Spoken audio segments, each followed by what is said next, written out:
Welcome to the OBR streaming network. This is a brand new edition of OBR Weekly. My name is Brad Ward. I am filling in for Barry McBride tonight. And we are here to talk with the man, the myth, the legend, the one and only Fred Greetham. Follow him on Twitter at Fred Greetham9. What's going on, Fred? How are you doing, man? I'm here. I'm doing good. I'm a little exhausted. I didn't realize until you get out in it again how much the heat takes out of you. I mean, out on that football field, it's 90 degrees, I think, at least. I wasn't ready for it. You kind of prep for training camp. Felt like training camp today. It was just like brutal. It was. It was warm. It was hot out today, and I can't imagine what it was like out there. I know that the pollen and everything is killing me, but yeah. So lots going on out at Berea today. It's second day of OTAs that the media has been allowed there. I watched your 2-minute review. Everybody should go watch that on Fred's timeline and check all that stuff out. What do you think your biggest takeaways were from today, Fred? Well, I mean, I wrote about Jim Schwartz, and to me, one of the things the Browns can do is get their defense back on track. And in their top two picks, when you were offensive challenged, you went into the draft and surprised a lot of people addressing defense. And you got two starters or two players you're planning on being starters. And so it tells me that they feel, that they listen to Jim Schwartz, and this is what he says they need to get the running game, the running defense stopped. And so we talked to him about that today, and he had some interesting comments, and it's things that I think we all kind of knew, that you got to be able to get off the field on third down, and you got to take the ball away. I mean, last year 12 takeaways the whole year, and you had 28 the year before, and so he shed some lights on that. Talked to DeJuan Jones, and you can see he repositioned his physique. I have, part of the interview, and I have him actually at left tackle in front of Dylan Gabriel, in one of the 11 on 11s. And, one of my followers said, I'll bet you everything that Gabriel will hit him in the helmet sometime in the preseason. I said, yeah, I don't know how he's getting it over there, when he goes left. But, the quarterback thing, everybody wants to talk about the quarterbacks. And, of course, it's just so hard to evaluate. Everybody wants to know how they look. And it's like I tell people, it's like you could watch 10 passes on one field and the other two quarterbacks are on the other field. And I could see 10 passes and we flip-flop. And you say, man, Pickett looked terrible. Well, he might have thrown 10 great ones when I was watching, and it's hard. You just can't evaluate this kind of stuff at this time. I mean, it's tough sometimes with 2, but with 4, the one thing I did notice, Shadur Sanders, again, he didn't really get reps 11 on 11 with the top unit. He did throw some 11 on 11s, but it was more of the backups and so forth. I thought he made some good throws, and but Gabriel's clearly getting more, at least today, getting more reps after Pickett and Flacco. Flacco again throws the ball downfield. Pickett tends to check down and throw 5-10 yard passes, get it out, quickly. Yeah, interesting. So Flacco pushing the ball down the field a little. Does Pickett do that at all? Have you seen him try to push the ball down the field at all when he's in there taking reps? I saw a couple that he did. I mean, he's kind of making a concerted effort, I think, to get rid of it quick, get the ball out. and again, you don't know what the play's called, Yeah. if that's what they want him to do or what. But no, I did see him throw some. It all runs together. You see so many different throws in a day. Yeah. It's more of a passing camp than anything because you can't really work on much else with no contact, no blocking, all those type things. One thing that was evident is that they're short on wide receivers. I mean, Jared Judy's there, but Cedric Tillman was there, but he wasn't practicing. Michael Woods was there, but he wasn't practicing. I didn't see David Bell. I don't know if he's still rehabbing from the hip injury. For some reason, I thought he was out there last week, but I'm Did they not say sure. why? Did they say why? No Tillman and Woods? Anybody? No, No. there's no injury updates at all until training camp. They don't, I mean, you can only guess, but they don't say anything. Yeah. Ronnie Hickman was back. He was not practicing last week, so Stefanski said he'd be back soon, and he was. I think in the videos the team put out, he was at least in yesterday's practices as well because you could see him there.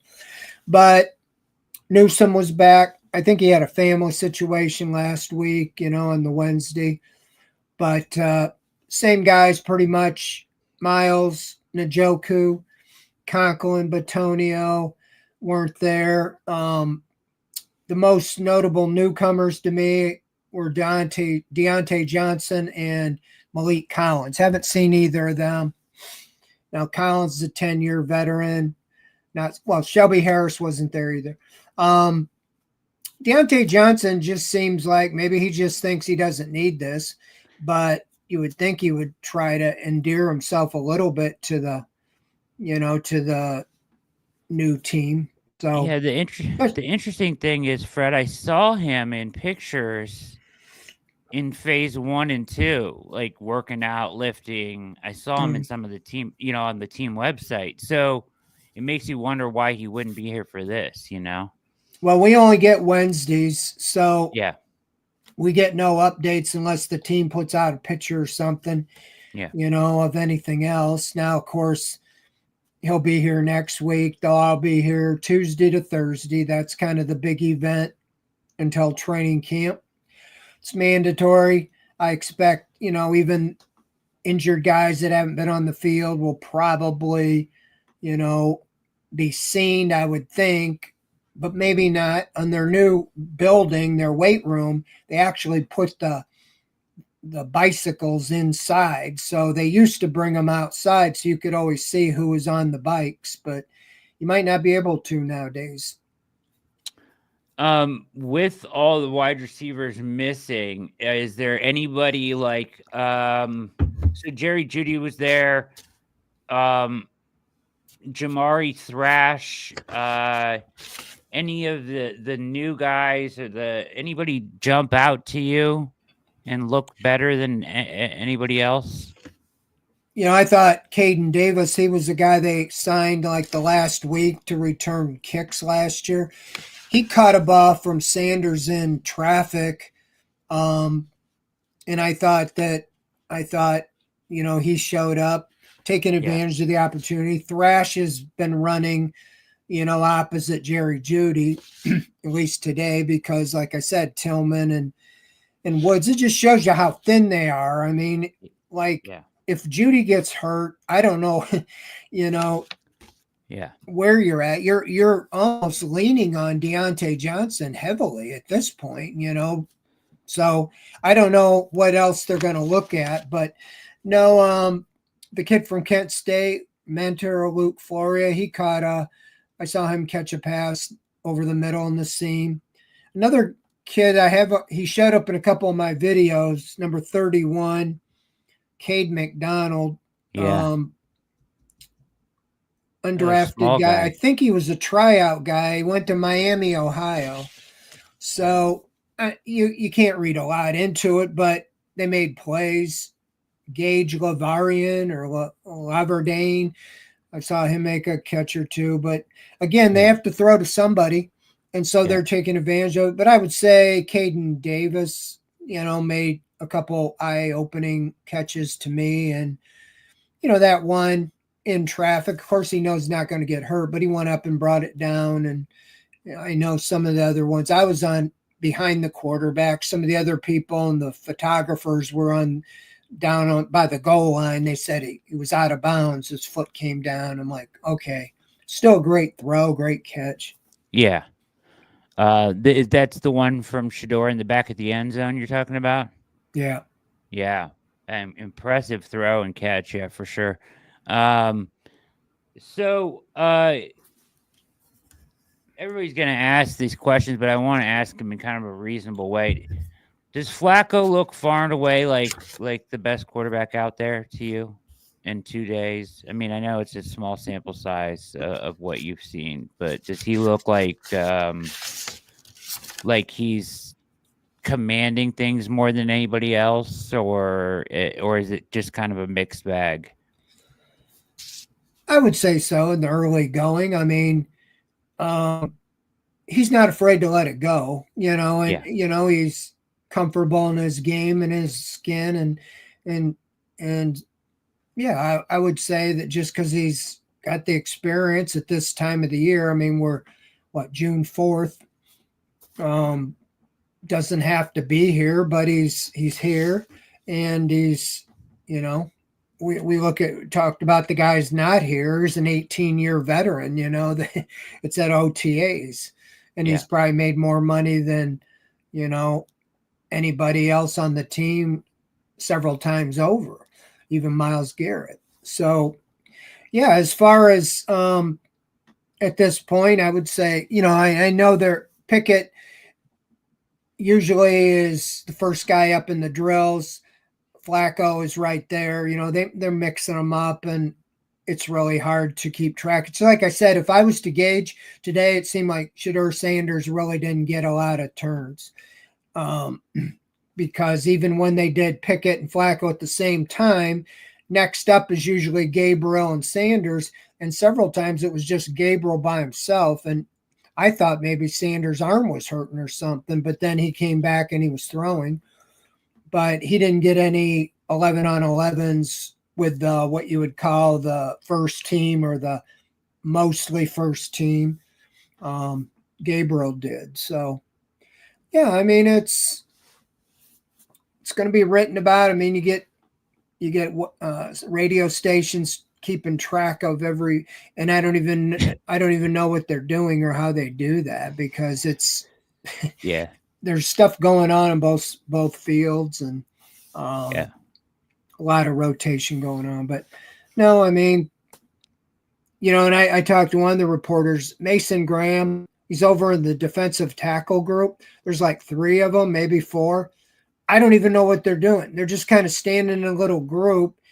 They really can't do anything. I mean, they can't hit. They run around tackling dummies and work on their technique. Same way offensive linemen. It's just, until they get pads on and stuff where they're hitting or they're making contact, it's just really hard to evaluate what you have with these guys. So you get to see them what they look like, I guess. But they do an 11-on-11. You get to see them pass rush. I did see Okoronkwo would have had a sack on a play. He went on one of my videos. He went flying by the left tackle, and it wasn't DeJuan Jones. I think it was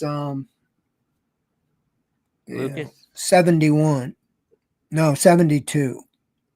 Jason Ivey. I thought it was Lucas, but he was on the right side. So yeah, it's June football, it's it's you're watching them, and so it's going to be the most overanalyzed quarterback competition, because the Browns brought this on by not saying it's between these 2 guys. It's between everybody. So everybody, I'm on radio shows and they're asking me, there's ESPN reporting that Sanders has a path to be the starter. Well, I think everybody has a path to be the starter, Yeah. Mm-hmm. And so that doesn't shock me that somebody would say that. I mean, somebody one of the last questions to Tommy Reese was, do you think any of these quarterbacks could end up being the starter? Well, why are they on the team? Yeah, yeah, that was funny. He was like, what did he say? He was like, "I'd be a sad answer if it was no," you know. Um, but but yeah, that's what it's going to be. I mean, I do a lot of video clips. It seems like, that gives somebody, if they want to kind of follow along as best as they can, yeah, get a little feel of being there. And um, it's just the world we're living in. I was doing Shadur Sanders, in the ending practice with a 7-on-7, and he threw a touchdown pass. The next one, the receiver dove, but the defensive back tipped it up in the air, and Nick Needham, a cornerback they signed, yep, intercepted it, and he returned it for a touchdown. I looked, and it had like 150 some thousand views, and it was like, I'm like, yeah, it wasn't wild, it's a tip ball. He yeah, threw it. The defender made a good tip, and then you'll get other ones, where it's a great play and you get 20,000 views, but it's Joe Flacco. It wasn't Shadur Sanders. And yeah. so it's just I get a kick out of it, to be honest. Yeah, everybody wants to know how Shador's doing, and if anybody says that he's not doing well, they're lying. Is pretty much kind of like the narrative out there, right? Or somebody has an agenda. He to you has, I mean, in 2 days of watching him, and I know that he's had somewhat limited to kind of appease that question, and I have a couple questions from the chat here, but along the lines of this, but has he looked good to you? Does he look comfortable out there? I didn't post this video. His first 11-on-11, Yeah. he went to drop back and he fell down. Yeah, I heard that Um, today. Yeah. and I just didn't think that would be. I don't know No. if anybody else did, probably, but yeah, I think he's getting better.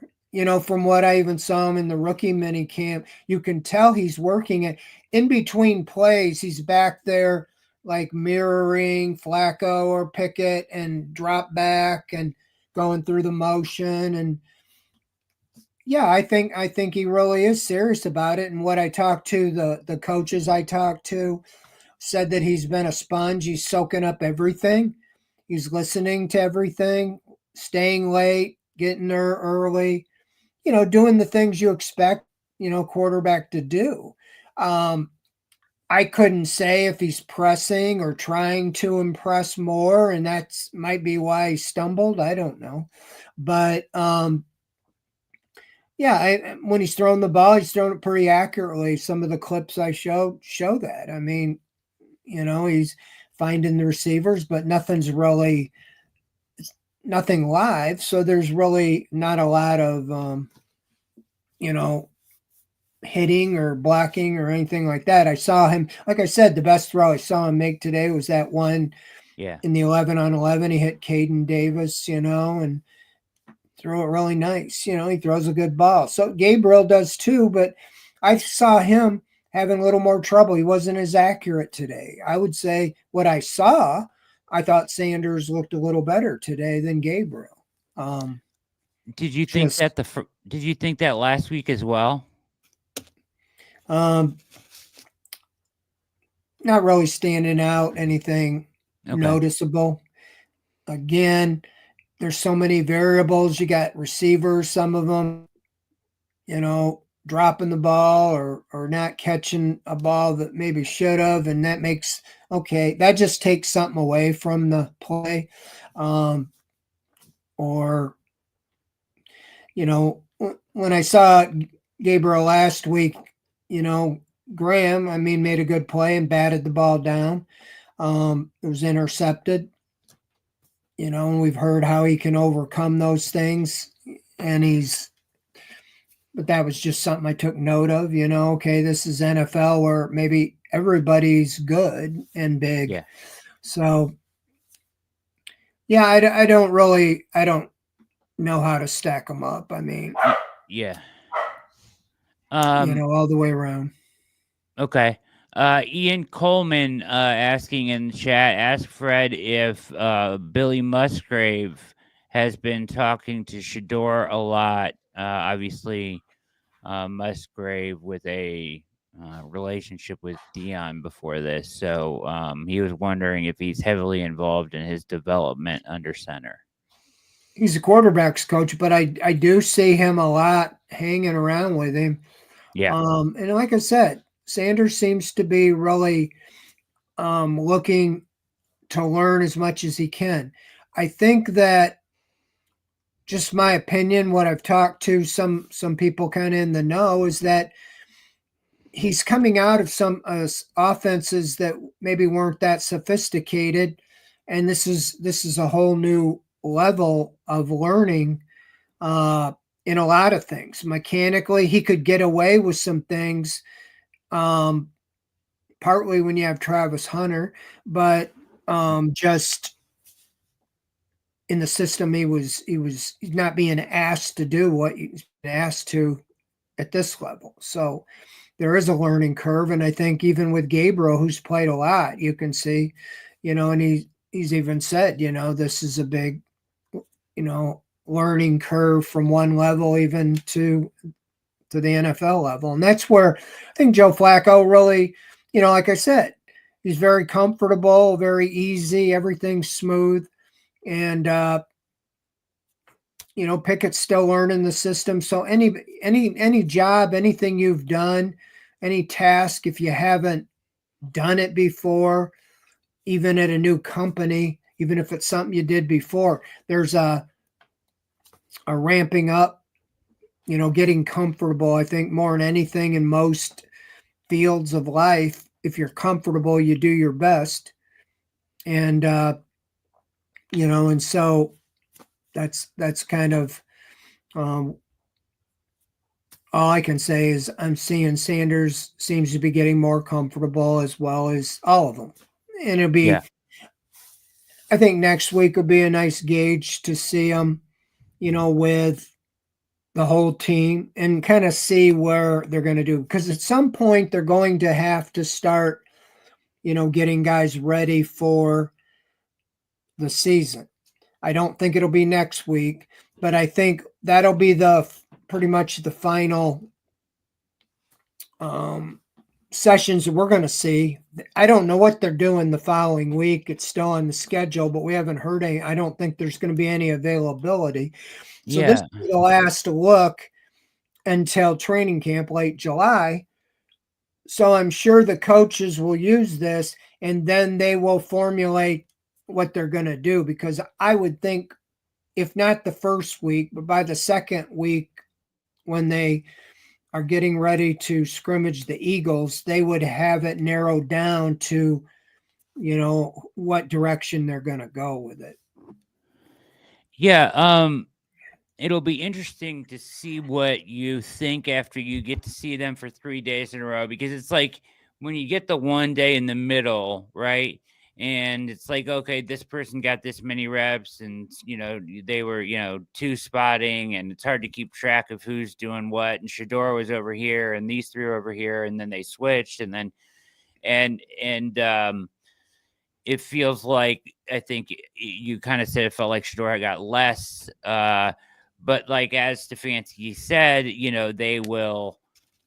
They've been cycling through, and I think that Tommy Reese echoed those sentiments today. Is that they've kind of been rotating through. So without seeing the day before and the day after, it's really hard to draw a lot of conclusions. You know what I mean? So when you see 3 days in a row, it should probably give draw a better conclusion of where everybody stands at that point, you would think. Yeah. But I think that it'll just confirm that there probably will cycle, just see different cycles. But I, I do believe Kevin Stefanski when he's saying that it's all fluid. Yeah.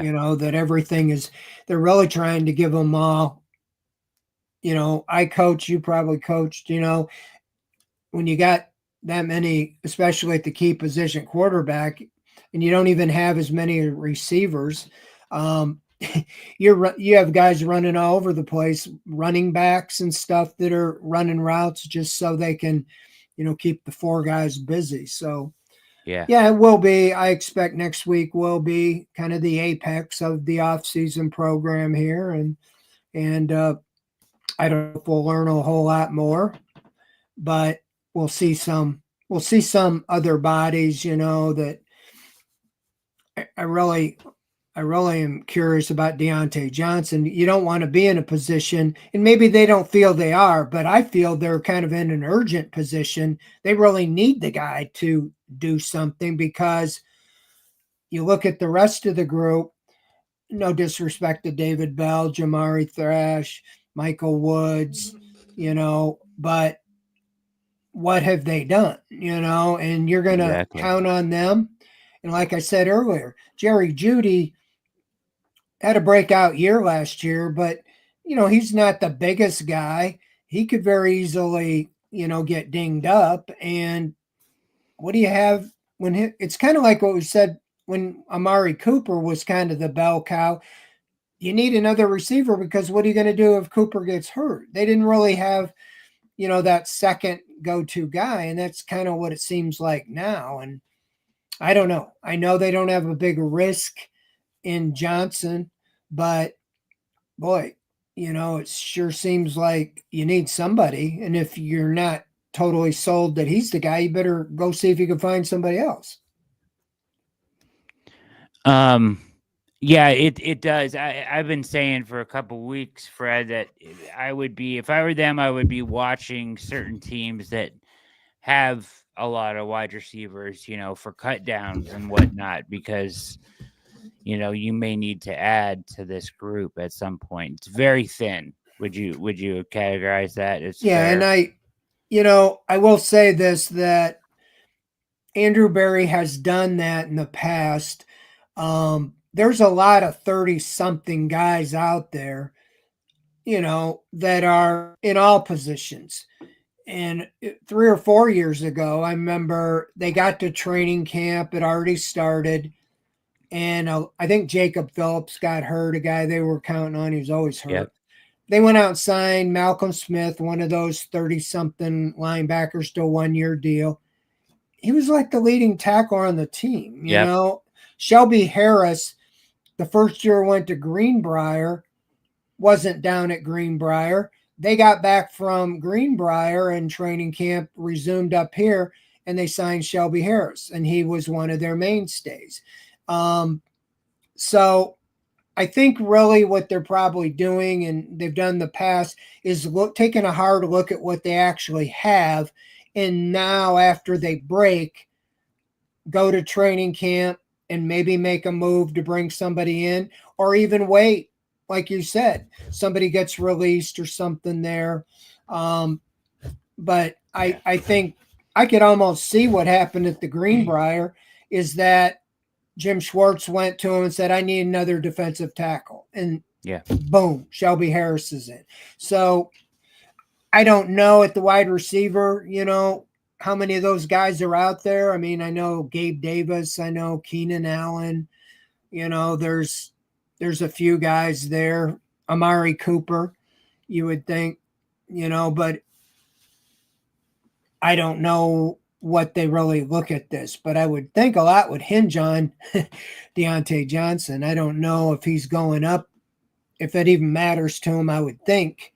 But like you said, if he was in early, maybe he's comfortable, and where they're at and where he's at and so forth. Yeah. It feels like his last chance, Fred, and so you feel like you would want to see him there. But yeah, like you said, we'll see him next week and see how he looks for sure. As far as Coach Stefanski, what has his interaction been like with the quarterbacks as far as that goes? Has he been spending a lot of time with the rookies, with the veteran quarterbacks? Is he engaged in a lot of that, or is he kind of all over the place? He's kind of all over the place. I mean, he defers defense almost completely to Jim Schwartz. Yeah. He'll walk around, take a look. But he's got Tommy Reese in his first year as offensive coordinator. I see him talking. He called him over today. I mean, they have walkie-talkies and stuff, but I saw him go, Tommy, come here. And it was, and it seemed like you got guys that could do that for you. But he seems to take a great interest in the quarterbacks and on both fields. I see him talking to Pickett a lot. I see him talking to Flacco. I see him talking to all of them. But he lets Musgrave and Reese and those guys handle it. He's kind of moving a little more into the CEO role. Yeah. And but I do see him, that's where he ends up most of the time, is around the quarterbacks, wide receivers. The other day he was like playing defensive back against I pointed out in one of my videos, he was like shadowing the receiver. Yeah. They that had way it was quarterbacks and the running backs were going out for passes and stuff. They had him when Jerry Jeudy was mic'd up at the last practice. He was doing that. He was lined up across from the receivers, and he was kind of telling them to get more space, so you can get more yards after the catch. But how has Jerry Jeudy looked so far? Is he still the most frequent target of passes from the veterans today? Yeah, I mean, he's look, I mean, it's kind of like, here's Jeudy, here's the rest of them. Yeah. Because as far as receivers, you got to look at David Njoku is kind of like maybe the second best receiver, even though he's a tight end. And like I said, today, Tillman didn't practice. Woods didn't practice. You don't have Elijah Moore from last year. Other than Jamari Thrash, most of our listeners wouldn't even know who the guys were that were out there. Like I said, Cade McDonald. Right. Was it Luke Flory? Is that his name? Yep. Caden Davis, when he's stepping up, he's a long shot to make the team, I think. A kick returner, but you went out and you got DeAndre Carter to be your returner. Is DeAndre Carter there? Yeah, he is. But I didn't even really, nothing stands out. I know he was running plays and stuff, but I don't remember really any. He's not really known to be a receiver. I think he's got 16 catches in his career. But talked to Bubba Ventrone about him. He had him in New England his rookie year and likes him. And, I think they're counting on him to be the punt and kick returner. This will be like the fourth year in a row that they brought in a guy to be the punt kick returner, and first three all were lost for the season. I mean, JoJo Natson and Jakeem Grant and Naeem Hines. Grant had it 2 years in a row, so it's actually been 4 years. This is the fifth year they've tried to get the return specialist. So, yeah, I don't know about you, but I just kind of wish they would do away with that concept and pick somebody else that's going to be on the 53 to be your returner, instead of trying to get one guy that can't do anything else to return kicks. You know what I mean?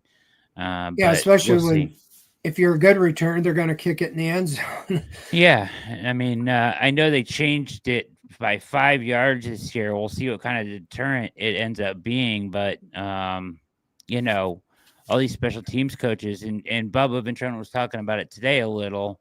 I didn't hear all of it, but about the change in the kickoff rule where there now it's the if it's not in the landing zone, if it's in front of it, it goes to the 40. If it's if you kick it out of bounds, it goes to the 40. If you kick it in the end zone, touchback, it goes to the 35 this year instead of the 30. They wanted to be more punitive so that people are trying to keep it in 20. Yeah, he was talking about, I think he was a proponent to make it the 40, try to, make it even all across the board and punish, for teams to do that. Because I asked him last year, we had an off the record before training camp even started. And I said, well, what happens if everybody's returning it past the 30? Wouldn't everybody just kick it in the end zone? He says, I don't think so. Well, that's what they ended up doing. So, Absolutely, yeah. so I don't know if 35 would be a deterrent or not. Well, yeah, we'll find out. If guys start returning the ball to the 35 every time, then guys are just going to kick it out of the end zone. I mean, it's just going to continue in that trend, I would think. But yeah, we'll see. You mentioned Dewan Jones, and that's kind of been a bright spot. Him trimmed down, and you said he looks really good. Did he mention at all what weight he wants to play at? Somebody asked him how much he had actually lost, and I didn't hear it. So I thought he said overall, I think about 20 pounds, but he kept emphasizing lean mass. So, I'm not all in, understand everything, but I think he lost a lot of fat. Yeah. So he lost a lot of weight, but build it back up in muscles or something. But the difference, and I think that was part of his last year. He kind of intimated that he couldn't really do much, and it just got it kind of he couldn't work out or couldn't do things. He's rehabbing from his surgeries and so forth, and it was kind of a overall bad situation. And I think this year he took it real serious. He got with a nutritionist. They put together a plan, and he's not going to he's not going to fit into a 32 slim, but but I do think that he knows that playing left tackle, he wanted to be quicker, and so he's serious about it. I think he even said in the interview he prefers right tackle, but he's going to embrace this role to be the left tackle. And so, I mean, it also is a much bigger payday. And Yeah. I think he realized that as well. So, no, I mean, it was good to be out there. I think I've seen him the 2 weeks. He didn't take every snap. I think they got him on a pitch count or something coming off the surgeries, but or broken leg. But yeah, I think that would go a long way if he can anchor down, one of those spots. And even if they don't think he's the total long-term answer at left tackle, even if he had to go back to right tackle, if you drafted a left tackle next year, that would bode well for the future at both tackle positions. Yeah, absolutely. With the age of the guys on that line, to have a young guy to solidify one of the tackle positions would be absolutely huge. Defensively, I think all the corners are there, right? So all the starting corners are there, right? Denzel, Emerson, and Newsome. Yeah. Well, actually, they have their top 5 from last year: Miles Harden and Cameron Mitchell. Okay, good. And the only one they brought in, I think, Tony Brown, he's a special teams guy, but Nick Needham, I think he's also a special teams guy, but he played with the Dolphins. He did have a pick 6 today. Yeah. On that when I was talking about Sanders. But yeah, I mean, there's a guy they had on the practice squad, Chigozie and Newsome or something like that. He's yeah. there. They have some rookie free agents, but that's the great question is really what do they think they have in Cameron Mitchell or Miles Harden? Do you feel like they're good enough to move on from Newsome, or are you going to have to go get somebody? I mean, Schwartz pretty much said today, I think, we're talking about the safety, that he really put a lot on Ronnie Hickman. This is his time. So they are counting on him, and that is kind of reflective in letting Thornhill go. Last year they had Hickman and Thornhill split time, and I think obviously Schwartz said, Thornhill was brought here to make plays with interceptions. He had no interceptions with the Browns. He was injured more than anything. but he called Hickman a ball hawk, and he really said it's his time more than once. So I think they brought in the two veterans kind of just in case, Casey and Jenkins. Jenkins. And by getting signed after the draft, that kind of tells you that okay, that's kind of the 30 something, type of moves that they fell in with. But I Yeah. really think it's Hickman, is who they're counting on. But he played three safeties and he, basically intimated that the scheme is not going to change. I mean, they want to play several safeties, and so I could see KZ and Jenkins still being back there with Hickman. You got four veterans, and then I think that undrafted kid Donovan McMillan, has Yeah. got some run. You can't really see a whole lot in this type of a setting, but you know that's kind of where they're at. I mean, you looked at the safety overall. You had five from last year, and three of them moved on. One retired, one you cut, and one signed somewhere else. So that would kind of leave you to believe that you need some help at safety because you didn't draft any, you didn't sign any in free agency. For a long time, it was just Delpit and Hickman. And Hickman was like, okay, is he going to be the starter? You Yeah. didn't really think you're going to anoint him, but I think Schwartz kind of led me to believe that Hickman's going to be who they're counting on to be the guy to step up in his third year. Yeah, I think they want him to step into that role. I think Casey can do it if they have to, but like if they didn't, if they didn't want Hickman to step into that role, I think they would have gone for a bigger name in free agency than Casey Mm-hmm. and Jenkins. They just kind of seem like guys that give Hickman a really good chance, but guys that can play. But just, I mean, there's bigger names out there they could have gone after. I had a question in the chat here for you, Fred. Did you see Zach Zinter take any of the center snaps today? Because we heard that happened. Zach Zinter did take some center snaps. Yes. How did he You know, look doing that? he looked fine. I think the one thing that when you talk to the coaches, they always talk about cross training. They call them interior offensive linemen. Their guards play center and their center play guard, and they play left guard and right guard. Um, so it's not uncommon that they do that. I think they're just looking for versatility, like, okay, push comes to shove. Maybe we can't have a guy that's really just a center, Yeah. or, if you don't have somebody active that day and the center gets hurt, you got to have somebody that can step in. But, I think that with Whippler is a guy they drafted to be a center. I haven't heard or seen much with him. I think Zinter, a lot's on him.